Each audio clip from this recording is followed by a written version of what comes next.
Tonight, we begin in a room lit only by candlelight, where a young physician named Thomas Young invites a beam of sunlight to play across a pair of slits. At the turn of the 19th century, many still believed Isaac Newton was right, that light was made of particles alone, yet Young was haunted by the idea that waves might be hiding in its glow. He prepares carefully.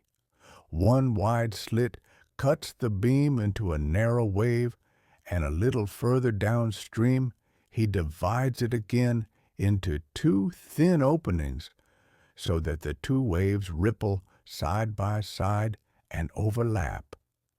He is not hurrying. His hands move with the patience of someone tuning an instrument. On the screen, beyond the slits, he watches as bright and dark bands appear, a pattern of light and shadow that could only arise if light waves were combining and canceling. The alternating bands arise from constructive and destructive interference, a phenomenon that depends on the spacing of the slits and the wavelength of light. His demonstration offers persuasive evidence that light behaves as a wave, challenging Newton and reviving ideas proposed by Huygens. Imagine him sitting quietly after his experiment, listening to the stillness, knowing he has glimpsed something profound, that reality might be built from overlapping possibilities rather than simple trajectories. Each bright band is like a song of waves in harmony, each dark band like a quiet pause. He noted that the spacing of the bands changed when he adjusted the distance between the slits, and that different colors produced different patterns. To keep the two waves in step, he passed the light through a single slit first, creating coherence. In lectures, he emphasized that the bright bands result from waves reinforcing one another, and the dark bands from waves canceling. Although his work met skepticism, it eventually persuaded others that waves could explain details the corpuscular theory could not. Later, others repeated the experiment with electrons. When Clinton Davison and Lester Germer fired electrons at a nickel crystal, they saw the same pattern and realized that electrons, too, behave like waves.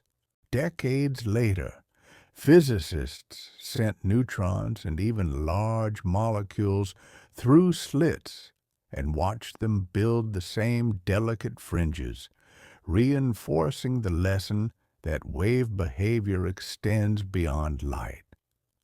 The small ripples in Young's laboratory opened the way to a new understanding of matter and light. Today, the double slit is performed in classrooms and labs as a demonstration that reality is woven from waves and probabilities. Take a breath and imagine the pattern of stripes fading on the screen, each band a whisper that the world is not always as simple as it seems. His courage to trust what he saw became a seed for the quantum revolution. Far from the narrow slits where Young watched light paint its delicate stripes, we warm our hands by the glow of a furnace. Physicists at the turn of the 20th century were fascinated by the color and warmth of heated objects, wondering why a small ember glows red and a hotter flame blazes blue. They measured the light from tiny cavities and plotted its intensity, seeing a smooth curve that rose, crested, and then fell.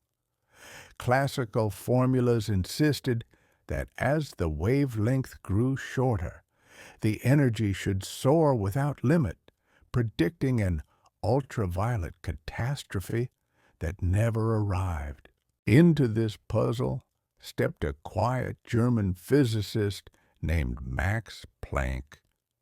He did not set out to overturn physics. He was simply seeking an equation to fit the curve. For weeks he tinkered with the mathematics, treating the walls of the cavity as a sea of microscopic oscillators. In a moment of intuition, he found that the spectrum could be matched if each oscillator could only exchange energy in fixed amounts proportional to its frequency. He introduced a tiny constant, which he called h, to set the scale of these quanta. In his notebook, he wrote that an oscillator of frequency n could have energies equal to whole number multiples of h times n.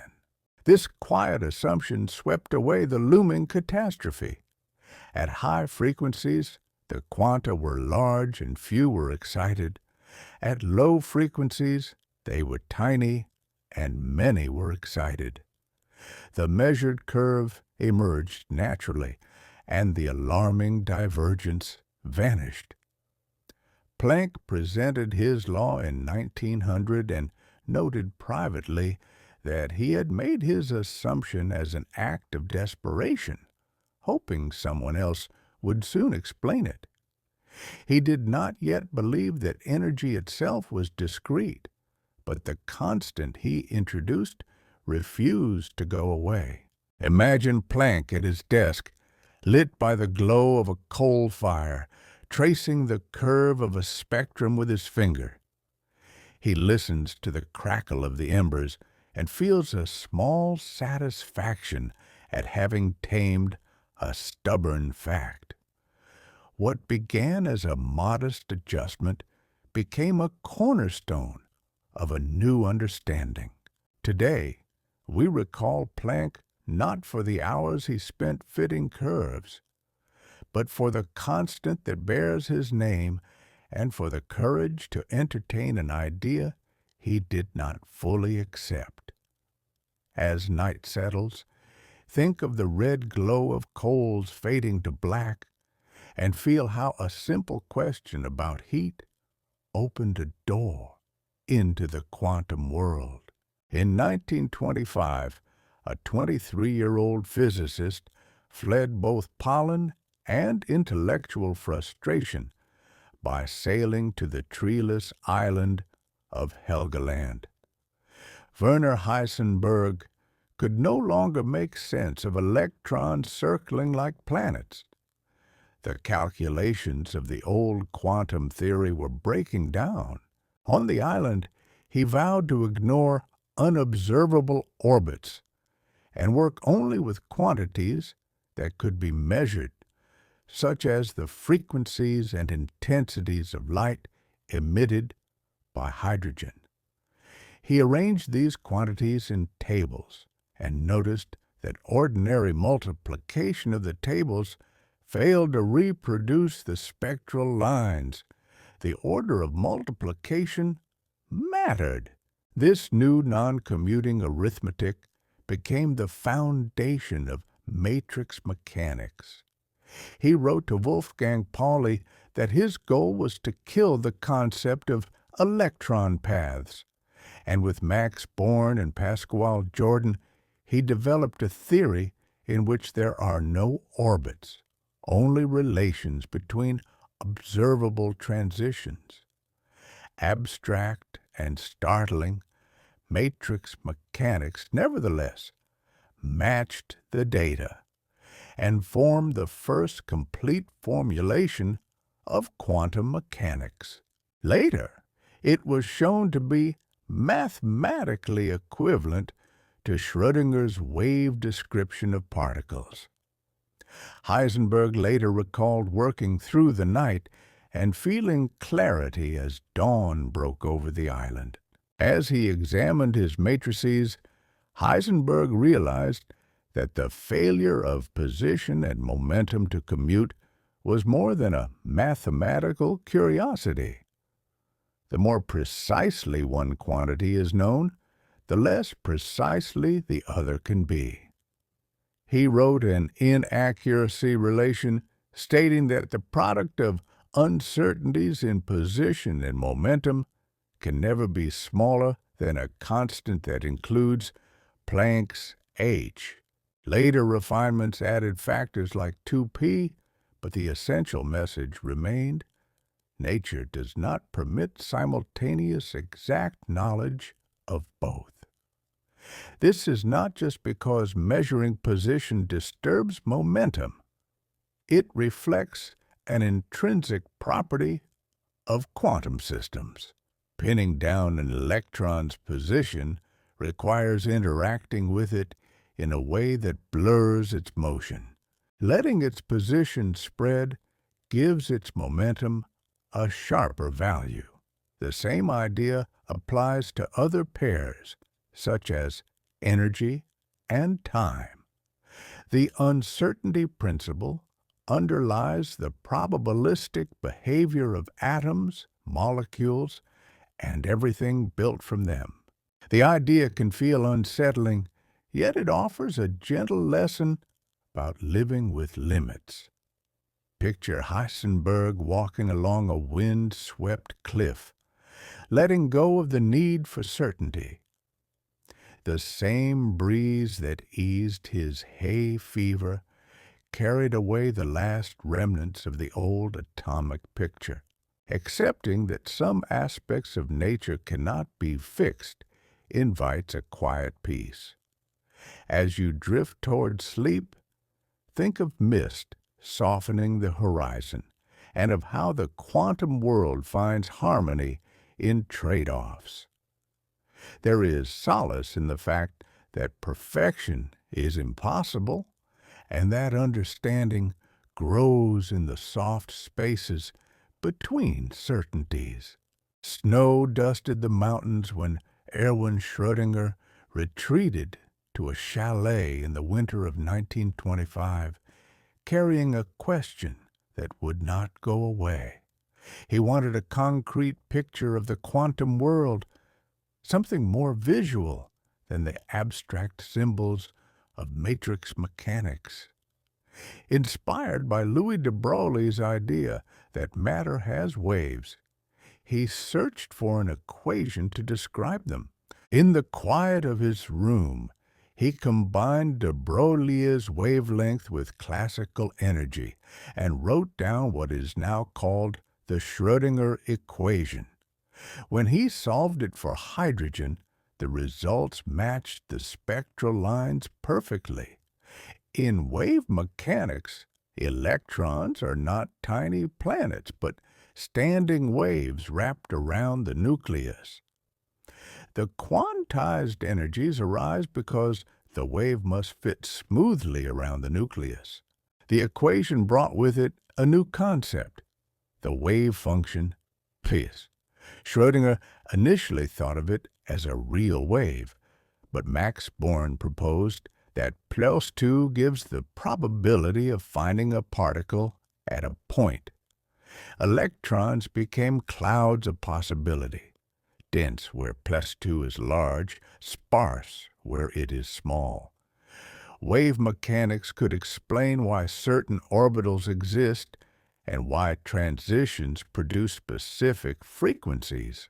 Schrödinger showed that his approach was mathematically equivalent to Heisenberg's matrix mechanics, even though it gave a picture to hold in the mind. Physicists soon applied wave functions to molecules and rays of light, watching how they spread and interfere. Until a measurement is made, the wave function contains many overlapping possibilities. A measurement selects one outcome. Outside the chalet, the snow softened everything. Inside, Prass softened the world. To illustrate the strangeness of superposition, Schrödinger later imagined a sealed box containing a cat whose life depended on the decay of a single atom. According to quantum rules, until someone looks, the atom is both decayed and not decayed, and the cat's fate is entangled with it. Schrödinger did not intend this as a serious proposition, but as a paradox, to show that applying quantum mechanics to large objects yields absurd conclusions. It sparked debate about when a quantum superposition ends and a single reality emerges. Schrödinger's work teaches that the world is softer and more fluid than our everyday intuition. Particles follow patterns of possibility, and only when we look does one path become real. Think of him writing by candlelight while snow fell outside, finding music in equations. As you listen, let the image of waves wrapping around a nucleus soothe your mind, and the idea of probabilities ease any tension. Let the idea that everything carries a wave, from your breath to the distant stars, lull you deeper. The quantum world is a tapestry of gentle patterns. Tonight, we lie down among them and drift on the hum of cloud toward sleep. In 1921, Otto Stern and Walter Gerlach designed an experiment to probe whether tiny magnetic moments come in discrete orientations. They chose silver because each atom's lone electron acts like a little magnet. In a vacuum, they turned silver to vapor and sent the atoms through a narrow slit into a specially shaped magnet. Classically, the beam should fan out into a smooth streak. They waited to see whether it would split. When the atoms hit the plate, the beam divided cleanly into two.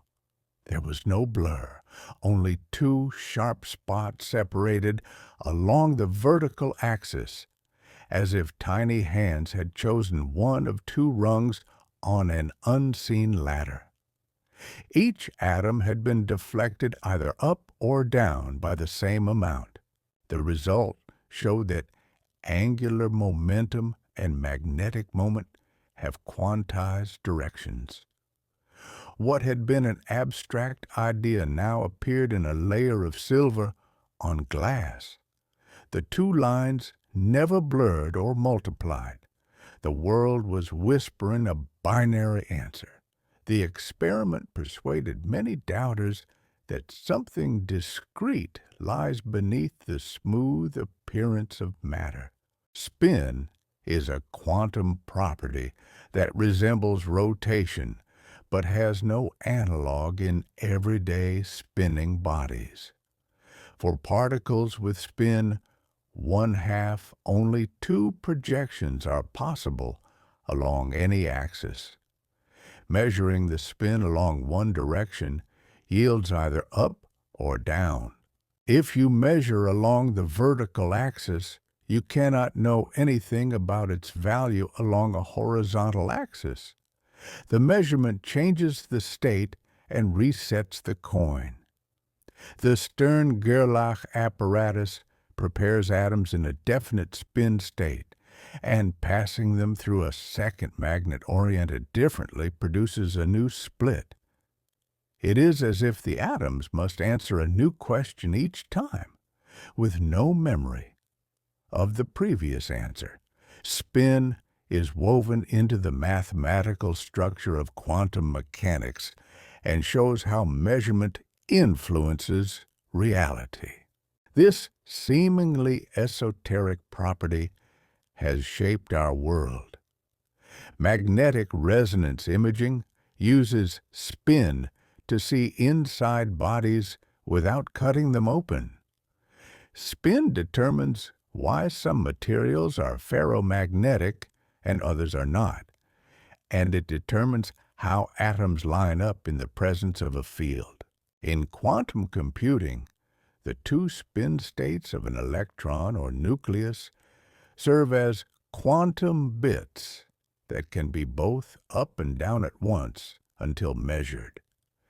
Every compass needle, hard drive, and scanner echoes Stern and Gerlach's furnace and magnets.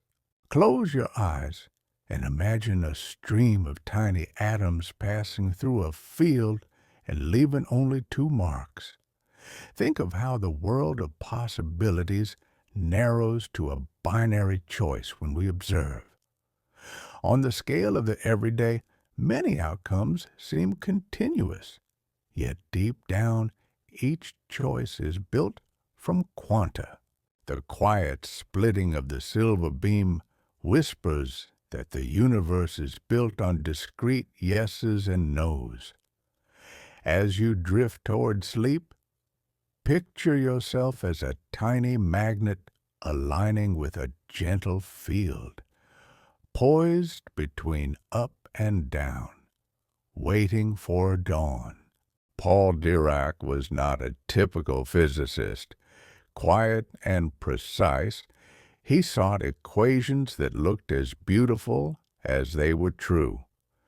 Born in 1902, he trained in engineering and mathematics and approached quantum mechanics like an architect confronting an unfinished building. He believed that the new quantum rules of Heisenberg and Schrödinger needed to be reconciled with Einstein's special relativity. In 1928, he set out to write a single equation that would describe an electron moving at any speed.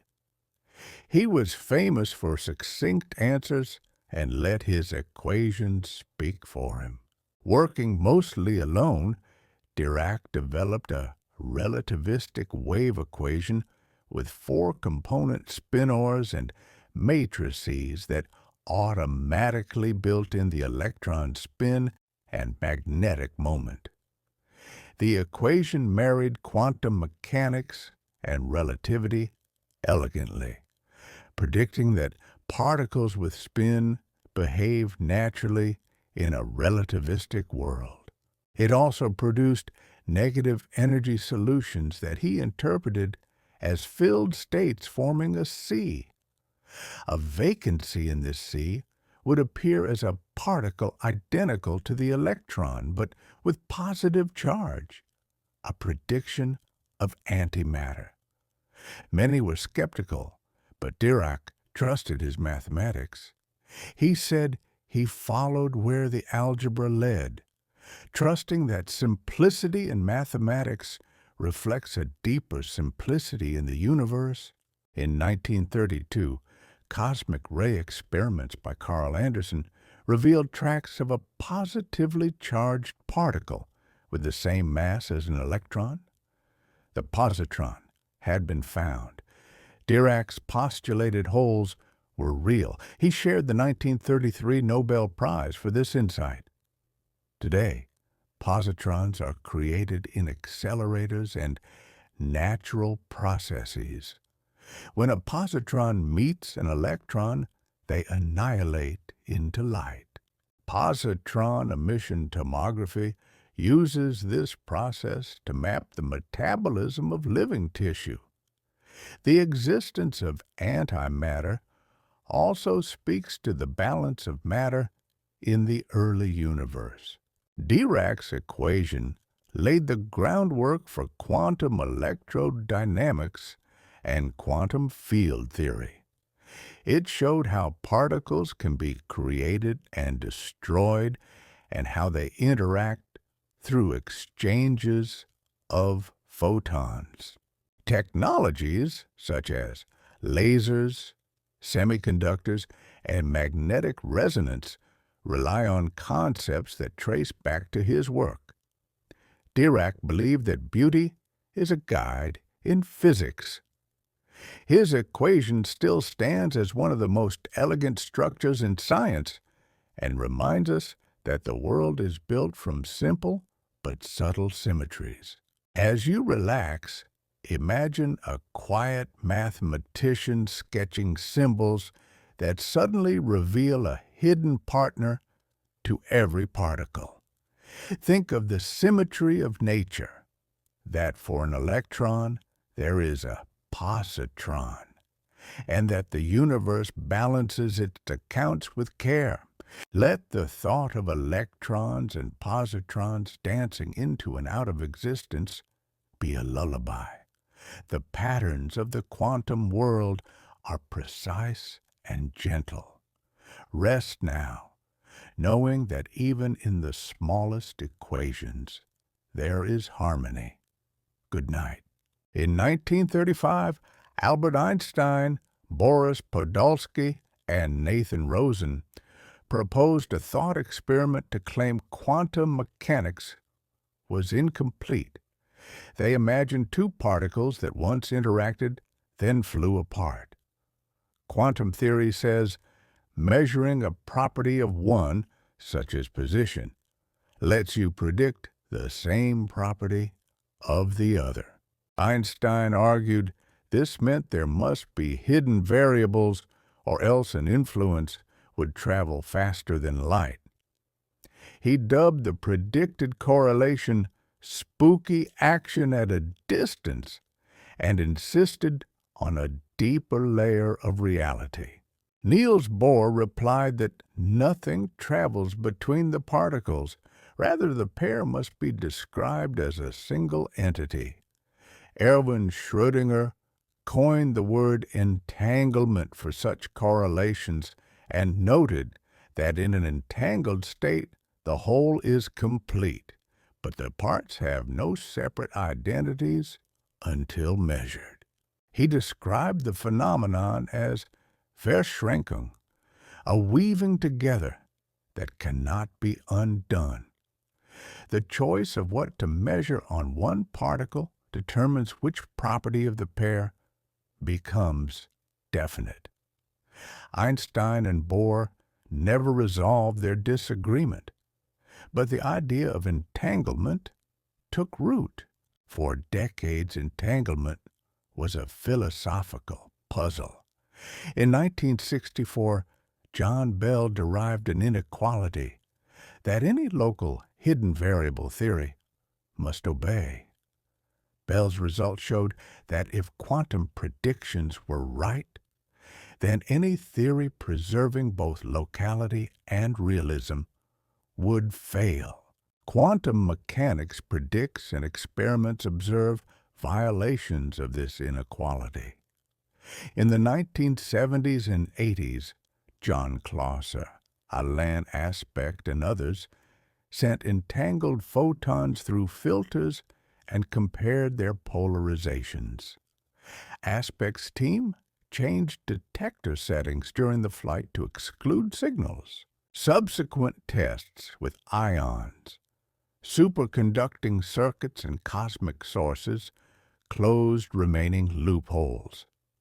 In 2021, the Nobel Prize honored Aspect, Clauser, and Anton Zeilinger for showing that entanglement is real. Today, entanglement is a resource. Entangled photons secure communications. Entangled qubits power quantum logic gates. Quantum teleportation sends quantum states across space.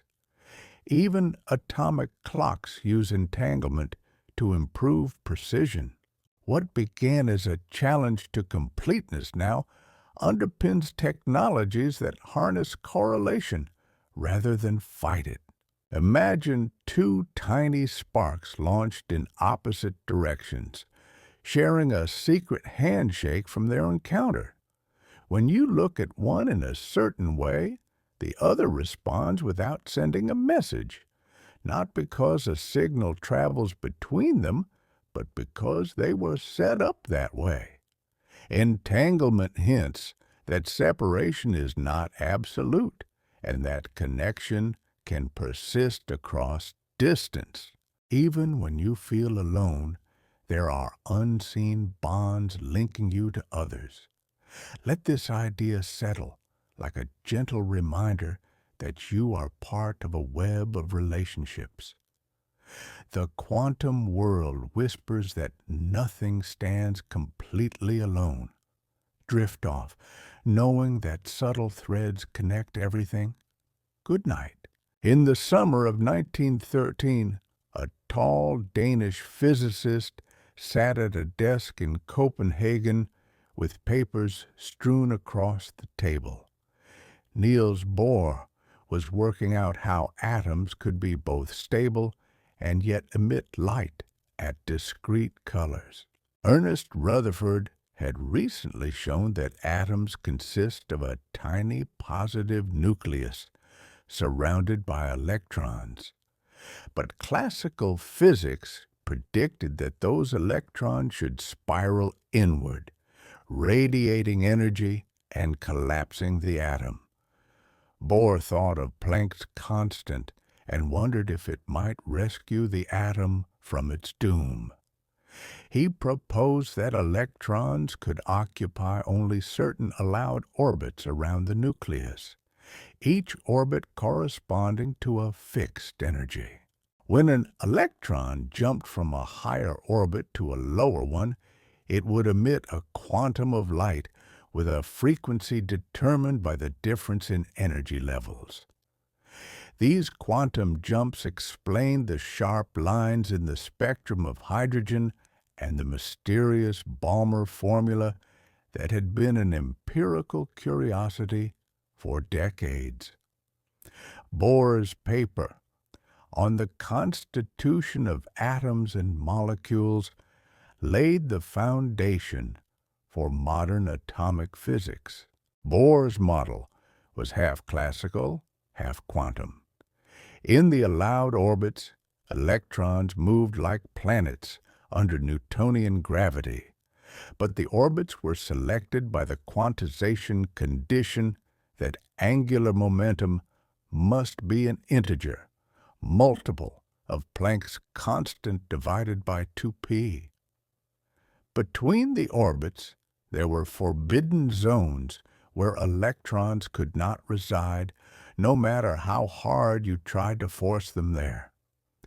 Bohr initially called his orbits rings and imagined electrons hopping between them like bees between flowers.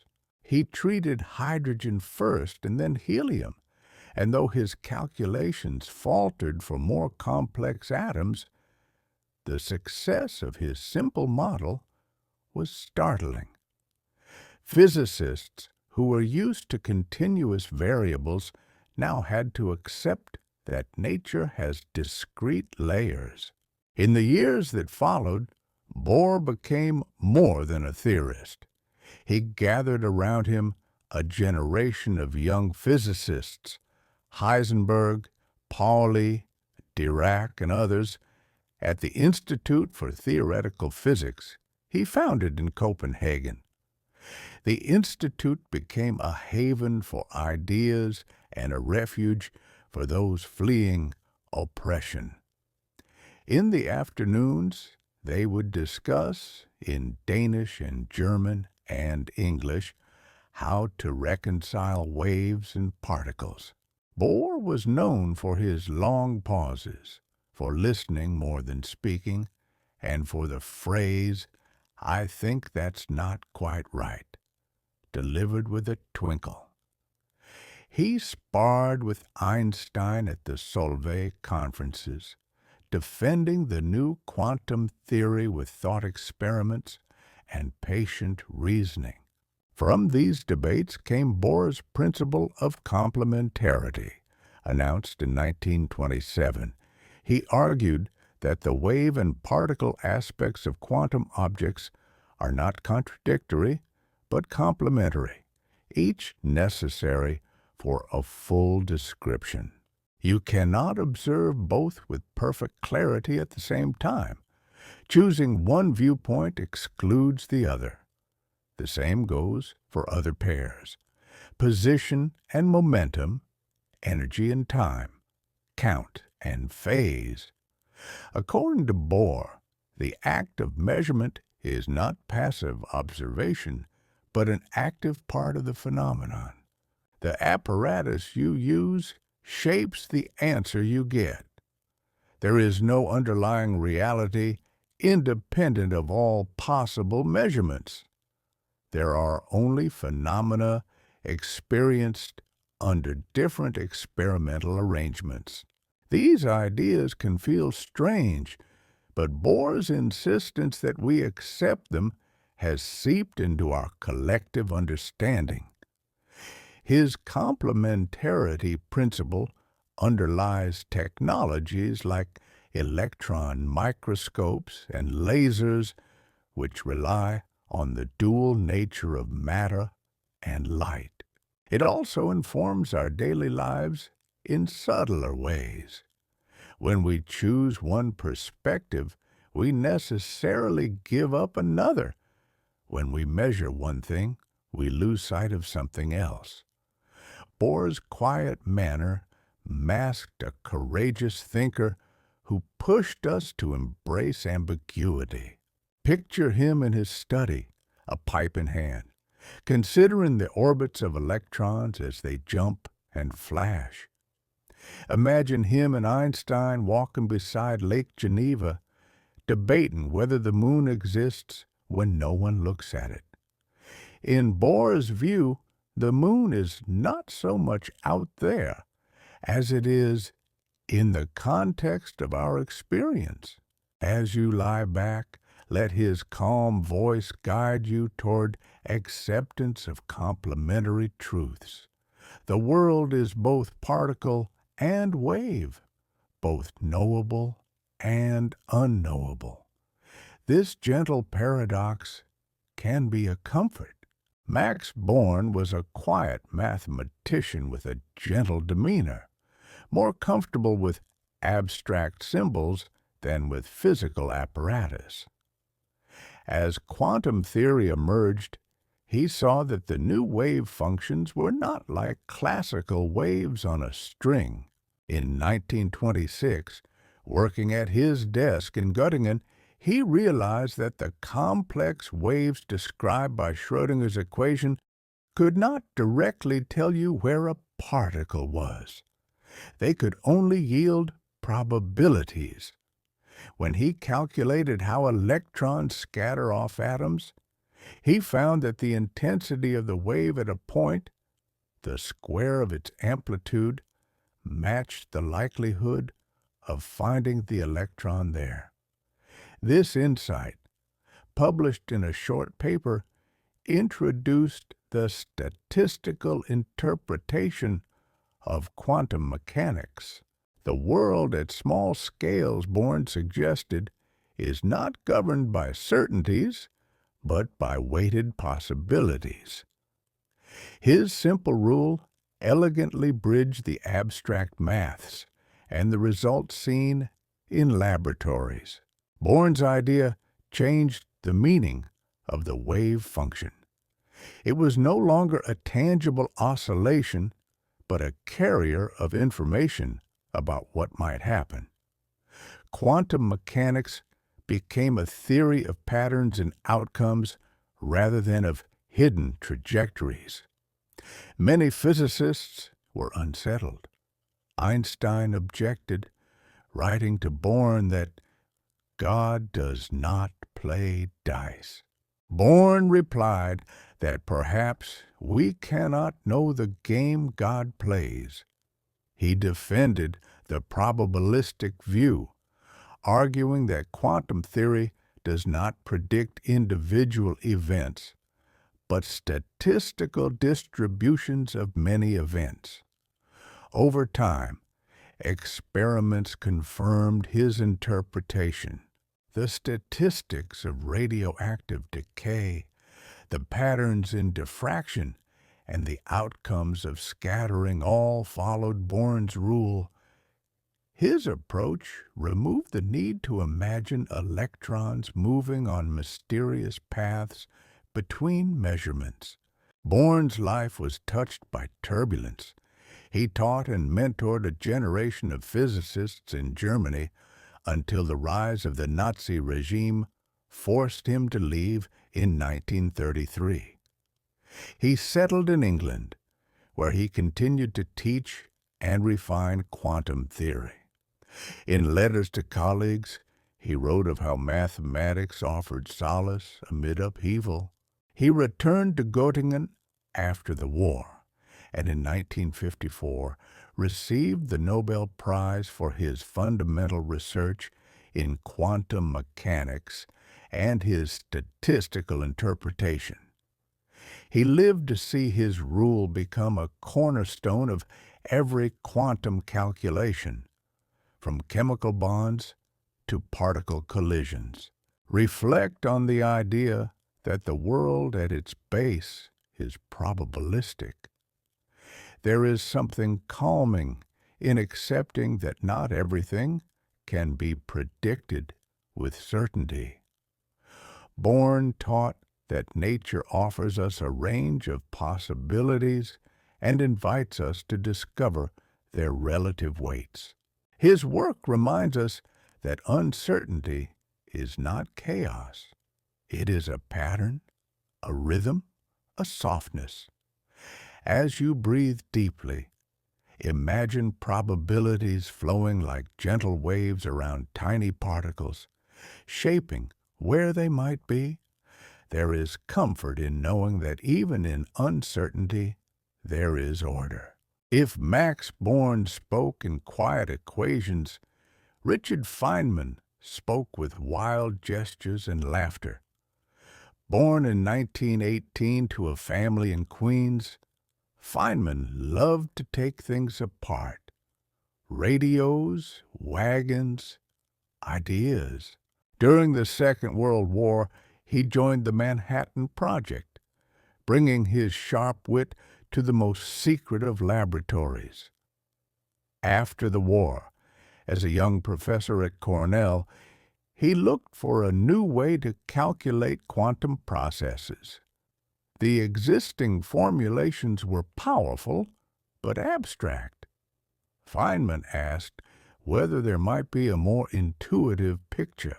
He imagined a particle traveling from point A to point B by not one path, but by all possible paths, each contributing to the overall amplitude. He wrote the path integral formulation, in which you sum over every possible history, weighting each with a phase. In this view, a particle explores all routes simultaneously, and interference between these possibilities determines the outcome. The path integral replaced mystery with a concrete procedure. To calculate the likelihood of a process, you add up contributions from all paths and then square the magnitude. This picture is not a literal description of tiny particles weaving infinitely many trajectories. It is a calculational tool that captures the essence of quantum behavior. From it, Feynman developed his famous diagrams, little sketches with lines and vertices that represent particles interacting. Each diagram corresponds to a mathematical expression. The diagrams made it possible to compute probabilities for electrons to scatter, photons to emit, or muons to decay with unprecedented ease. Feynman's diagrams transformed theoretical physics into something that could be drawn on a napkin. They also introduced a playful visual language that students could grasp. Feynman loved to teach. His lectures at Caltech in the early 1960s were transcribed into the Feynman Lectures on Physics, an enduring series that treats physics as a grand story, rather than a collection of equations. He told students that nature is not complicated, but subtle, and he encouraged them to ask why repeatedly. When describing the double-slit experiment, he said that All of quantum mechanics can be gleaned from it alone. The electron goes through both slits, and neither it interferes with itself, and the attempt to explain it in classical terms fails. Feynman died in 1988, but his influence endures. The path integral is used not only in particle physics, but also in chemistry and statistical mechanics. Feynman diagrams appear on chalkboards and T-shirts. His insistence that one must truly understand a concept to explain it simply is a guidepost for teachers everywhere. As you relax, imagine a particle exploring every path in a quiet meadow, feeling the weight of each possibility and then choosing one. Let Feynman's exuberance remind you that curiosity can be joyous, and that even the strangest truths can be told with a smile. In a lab lit by the green glow of cathode tubes and the patient hum of vacuum pumps, practical minds set out to take quantum strangeness and turn it into a tool. 3 inventors at Bell Laboratories, John Bardeen, Walter Brattain, and William Shockley, worked with semiconductors, those curious materials that sometimes behave like insulators and sometimes like conductors. They found that by carefully doping silicon and germanium, and by arranging regions with different affinities for electrons, they could make a small voltage control a much larger current. Their device, the transistor, was simple to draw and subtle to perfect, and it replaced bulky vacuum tubes with a component that could be made small, reliable, and fast. The invention turned physics into industry, and it reshaped the economic and technological landscape of the 20th century. The inner life of a transistor is a quantum story. In solids, electrons occupy bands of allowed energy. Between them lie forbidden gaps. The simple act of adding impurities nudges those bands, creating channels for electrons or holes. When barriers are thin, quantum tunneling lets particles pass through as if through a softened wall. As engineers learn to pattern semiconductors on ever smaller scales, quantum effects that once seemed exotic became central design considerations. Moore's law, an empirical observation about the doubling of transistor density, drove relentless miniaturization and multi-parameter optimization, lithography, purity, thermal budgets, and interface engineering. Each incremental improvement required a delicate balance between quantum phenomena and macroscopic engineering. Around the same time, physicists and engineers were making light behave in new ways. Charles Townes and colleagues amplified microwaves through stimulated emission. Theodore Maiman later built the first visible light laser using a ruby crystal and a sharp flash of energy.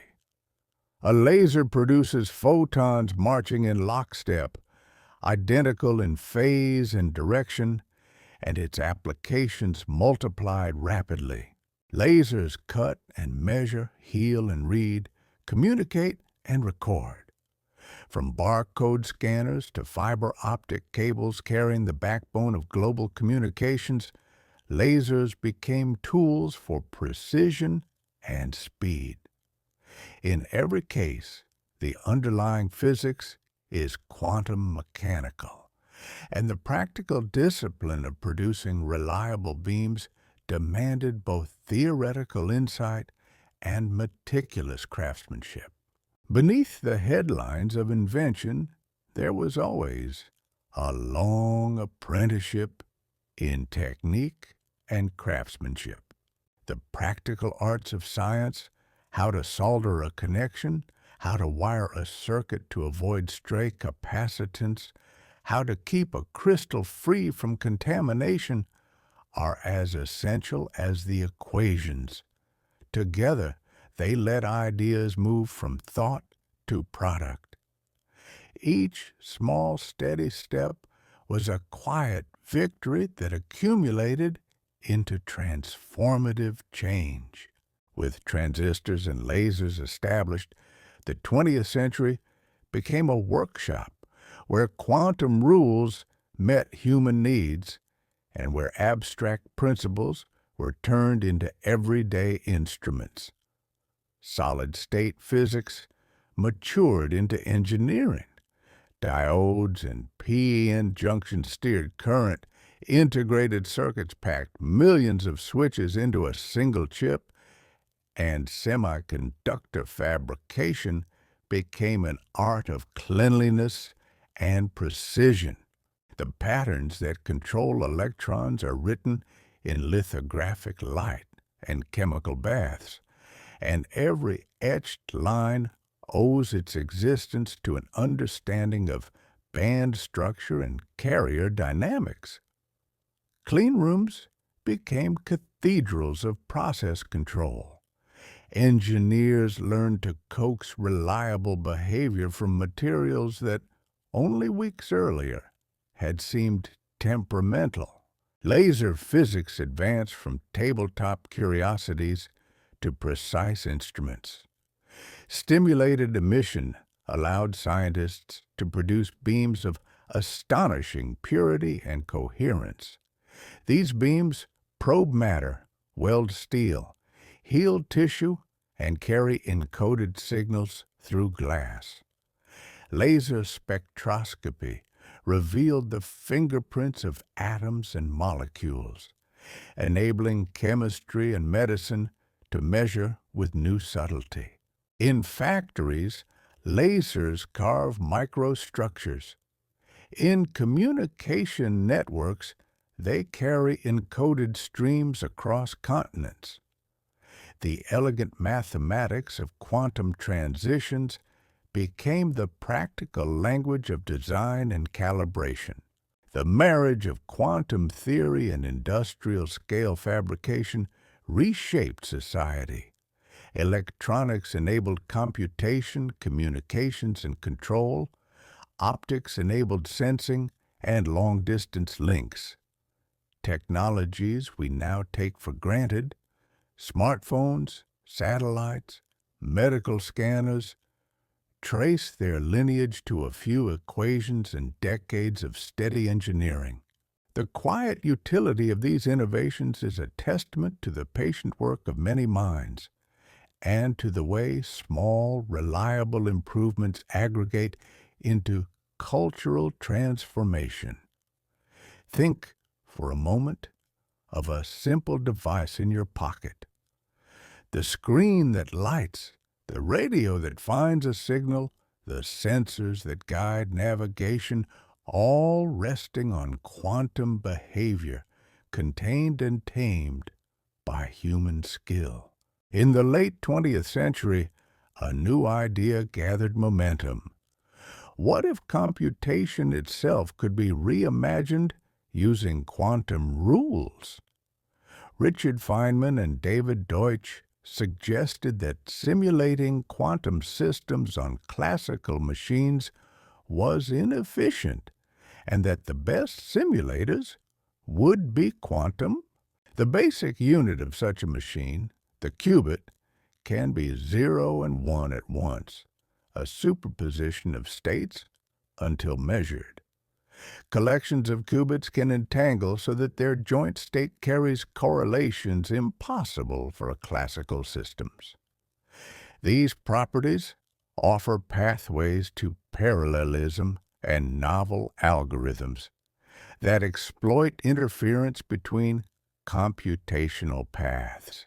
A dramatic turning point arrived with Peter Shor's algorithm in 1994. Shor showed that an ideal quantum computer could factor large integers exponentially faster than the best-known classical algorithms. This single result reverberated beyond theory because modern cryptography relies on the practical difficulty of factoring. Love Grover offered another insight, a general search algorithm that provides a quadratic speedup for unstructured search problems. These results showed that quantum advantage is not hypothetical. It can be mathematically precise and potentially transformative. Experimentalists responded by building prototype qubits for many platforms. Trapped ions suspended and cooled by lasers, superconducting circuits using Josephson junctions and microwave control, spins and diamond effects that act as tiny, robust qubits, and photonic systems that route single photons through optical circuits. Each platform balances trade-offs between coherence time, control fidelity, and scalability. The field rapidly evolved from proof-of-principle demonstrations toward noisy, intermediate-scale devices where error mitigation and correction are active research areas. Small, noisy processors now explore algorithms and chemistry simulations and push the boundaries of control and calibration. Quantum computing remains a frontier. Building large, fault-tolerant machines will require new materials, better control, and clever error-correcting codes. Yet the steady progress is a lesson in patient engineering. Hypotheses tested, anomalies investigated, and methods improved incrementally. Picture a quiet room where microwave pulses dance across a chip chilled to near absolute zero, each carefully timed to coax fragile quantum states into useful computation. Let that image be a gentle promise that curiosity plus craft can open new doors. Quantum technologies have diversified into sensing, communication, and precision timekeeping, each domain harnessing features once viewed as curiosities. Atomic clocks count the oscillations of internal transitions in atoms with astonishing stability. Cesium standards set the second. Optical clocks using strontium or ytterbium push precision further, defining rhythms that enable GPS and coordinate global networks. In a satellite, clocks must account for relativistic shifts. The marriage of quantum transitions and Einstein's insights yields timing so precise that navigation becomes possible on the scale of meters. The quiet tick of an atomic standard synchronizes much of modern infrastructure. Quantum sensing uses interference and entanglement to detect feeble signals. Cold atom interferometers sense tiny accelerations and gravitational gradients, promising improvements for geodesy and navigation. Superconducting quantum interference devices pick up minute magnetic fields in neural tissue, enabling magnetoencephalography that maps brain activity non-invasively. Squeezed light, states with reduced quantum noise in one variable, improve sensitivity in interferometers, a trick that helped LIGO push beyond classical noise limits to hear the ripples of distant black hole mergers. In each case, quantum states are treated not as fragile annoyances, but as resources to be harnessed. Quantum communication experiments have demonstrated entanglement distribution across fiber and free space.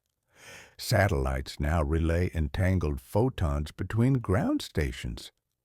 Quantum key distribution exploits the fact that measurement disturbs quantum states, enabling secure key exchange that reveals eavesdropping attempts. These developments show that quantum mechanics is not only the study of microscopic oddities, but a practical platform for new forms of trust and sensing. Imagine a faint beam of entangled photons threading a dark channel between distant stations, carrying a promise that only the intended recipients can read. The promise feels fragile and profound, like a thread of moonlight drawn between two islands. Science tests theory relentlessly, from tabletop experiments to gigantic colliders and silence-filled observatories. In particle physics, colliders accelerate protons and smash them together to reveal ephemeral particles predicted by quantum field theories. The discovery of the Higgs boson in 2012 confirmed a mechanism that gives mass to elementary particles, a last missing piece of a long-building framework. Neutrino detectors, placed deep underground and filled with vast vats of material, showed that these ghostly particles oscillate between flavors as they travel, a purely quantum effect that indicates they have mass, an area where theory and experiment continue to converse. Gravitational wave observatories like LIGO use laser interferometry to detect minuscule distortions in space-time caused by colliding black holes and neutron stars. Their sensitivity depends partly on quantum technologies. Squeeze light reduces uncertainty in measurement, trading one variable's noise for another and allowing these instruments to hear vibrations smaller than a proton's width. Precision tests of quantum electrodynamics compare theory and experiment to astonishing accuracy. The electron's magnetic moment, muon anomalies, and tiny deviations in expected values push theorists to refine calculations and experimentalists to reduce systematics. At cosmic scales, astrophysical sources sometimes serve as random number generators for Bell tests, ensuring choices of measurement settings are free from local influences. Experiments entangling photons from stars separated by centuries suppress certain loopholes and show how tightly quantum predictions resist classical reconstructions. The interplay between the very small and the very large continues to be an active frontier, and each new measurement either reaffirms our confidence or hints at deeper structures yet to be discovered. The process is incremental and humble, a steady dialogue between careful hands and open questions. Quantum ideas reach into medicine and industry in ways that feel quietly miraculous. Magnetic resonance imaging uses nuclear spins as tiny compasses. A strong magnetic field aligns these spins. Radio pulses tip them off axis, and the returning precession carries spatial information that is reconstructed into detailed images. MRI scans reveal soft tissue contrasts that guide diagnosis and surgery without cutting into the body. Electron microscopes exploit electron short wavelengths to resolve atomic arrangements, enabling material scientists to design catalysts and semiconductors with atomic precision. Superconducting magnets, born of quantum coherence, generate the high fields needed for MRI and particle accelerators. Photonics and quantum optics enable high-resolution sensing. Laser scalpels perform microsurgery with micron precision. Fiber optic networks carry encoded streams across continents with low loss. Quantum simulation is emerging as a tool for chemistry, where simulating molecular interactions on quantum devices may reveal reaction pathways beyond classical reach and accelerate materials discovery. Industrial applications stretch from precision manufacturing, lasers carving micron-scale features, to environmental sensing that detects trace gases and pollutants. In each case, abstract principles move through engineering into tools that sustain health, industry, and research. These technologies remind us that the arc from theory to practice is long and patient. They depend on many hands, from chemists to mechanical engineers to clinicians, each translating quantum principles into reliable procedures. When a scan reassures a family or a beam carves a critical part, the quiet work of countless researchers and practitioners is present. Picture a calm operating theater where light and magnets and careful hands combine to heal. That image is a fitting witness to the gentle utility of quantum science. The philosophical landscape of quantum mechanics offers a variety of ways to tell the story of what the mathematics means. The Copenhagen perspective associated with Niels Bohr treats measurement as central. Phenomena are defined by experimental arrangements and by the interaction between system and apparatus. From this point of view, speaking of a quantum system's properties, apart from measurement, can be misleading. The theory provides the probabilities of outcomes given a context. It is a pragmatic stance that emphasizes what we can say without overreaching. Hugh Everett's many worlds interpretation offers another picture. The universal wave function never collapses. Rather, measurement events branch the world into different, non-communicating histories, in which each outcome is realized. Many worlds removes randomness at the cost of proliferating branches of reality, and it invites reflection on what probability and identity mean in a branching universe. David Bohm proposed a hidden variable theory, where particles have definite positions guided by a pilot wave. Bohmian mechanics preserves determinism, but introduces non-local connections between distant particles. Objective collapse models change the dynamic slightly, inserting rare spontaneous collapses to bring about definite outcomes for macroscopic objects. Quantum Bayesianism treats the wave function as a state of belief about a system, focusing on the agent's information rather than ontological claims. None of these interpretations yet yields different experimental predictions, which is why the debate remains partly philosophical. Each offers conceptual comfort to different temperaments. Some find Copenhagen's modesty appealing. Others prefer Bohm's clarity or Everett's boldness.